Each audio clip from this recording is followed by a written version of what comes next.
মেয়েদের কোন কোন ধরনের ছেলের সাথে সম্পর্কে যাওয়া উচিত নয়, কোন ধরনের ছেলেদের বিয়ে করা আদৌ উচিত নয়, এই ভিডিওর মাধ্যমে আমি আপনাদের মোটামুটি একটা ধারণা দেওয়ার চেষ্টা করব।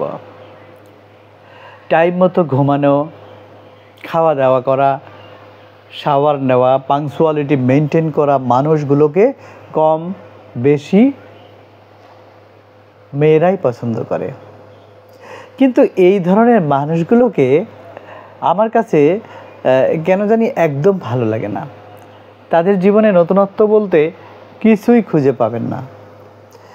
এরা কোনো দিনই একটু আগে অফিস অথবা কাজ হতে বের হয়ে আপনার পছন্দের ফুল নিয়ে দরজায় দাঁড়িয়ে আপনাকে অবাক করে দিবে না।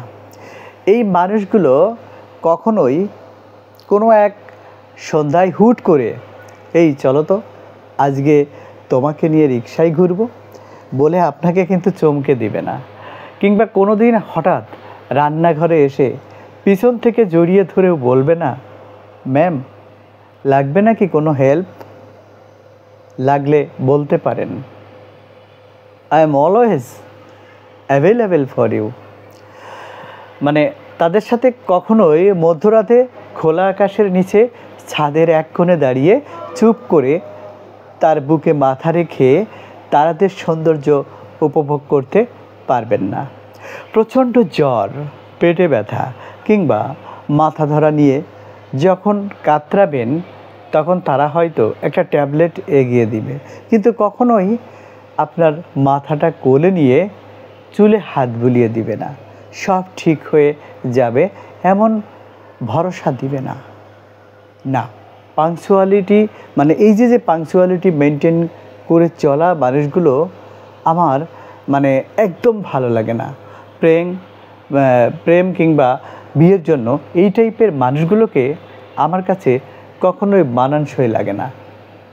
রোবট ক্যারেক্টারের মানুষগুলো আপনার লাইফে যতই সহজ করে দেখ না কেন ছোটোখাটো হ্যাপিনেস কখনোই দিতে পারবে না। এটা মাথায় রাখতে হবে।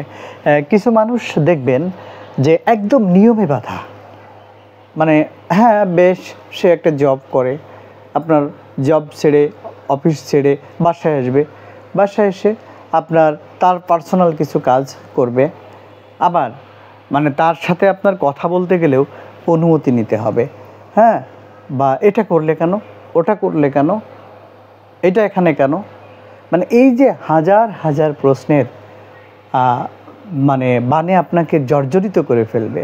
তো এই মানুষগুলো, স্পেশালি এই মানুষগুলো মানে তার সহধর্মিণী বা পরিবারের অন্যদের কাছে খুব বিরক্তির একটি কারণ হয়ে যায় এবং বাকি সবাইকে ডমিনেট করতে সে লাইক করে।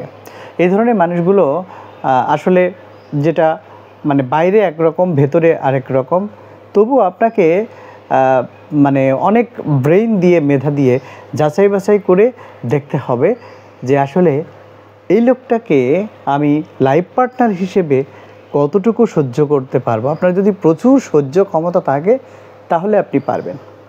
তো মোটামুটি চেষ্টা করেছি আপনাদের এই কনসেপ্টটাকে ক্লিয়ার করার। জানি না কতটুকু ভালো হয়েছে। যদি একটু ভালো লাগে তাহলে অবশ্যই কমেন্টসে থ্যাঙ্কস বলবেন অথবা আপনার মূল্যবান পরামর্শ দিবেন।